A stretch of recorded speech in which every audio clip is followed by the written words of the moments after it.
Alright, so here's sort of the progression of things so far. There's the crystal that you sent,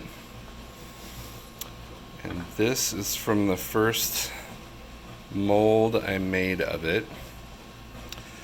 I was not exactly sure on colors, so I used a little bit of copper and a little bit of brown mica powder, and it is not at all transparent. So then next, I used less mica powder, so it's a little bit closer, but the mica powder still just makes it very opaque-ish. Then the next thing I tried was I found a crystal similar to yours. It's just the facets are different, a little bigger on this one, but I measured yours, and then using my resin printer I sized this to match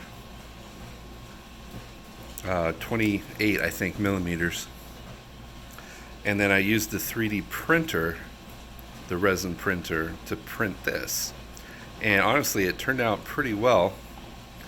Even though the facets aren't exactly the same. I had a few failed attempts as well. So this might be an option, using a resin printer. And the cool thing about the resin printer is I can tint with a dye instead of a mica powder.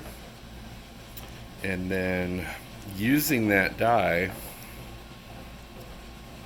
in the mold, I got this one. No mica powder, so it's somewhat transparent. It's mostly transparent, but the colors make it so you can't totally see through. But that is an exact copy of your first one, but with poured resin in the mold, and the color's much closer.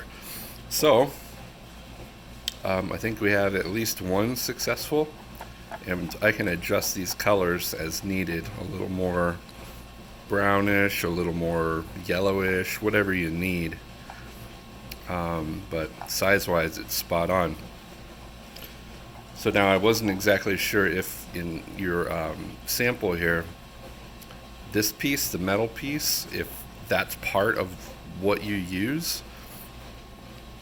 So I kind of need to know that, because if you just need the ball and then you'll adhere it with super glue or 5-minute epoxy, then I'll be able to cut these little pieces off for you. So basically, let me know what you think about these guys. I dropped one and my cat ran off with it. Anyway, that's where we're at with the process right now. So let me know what your thoughts are.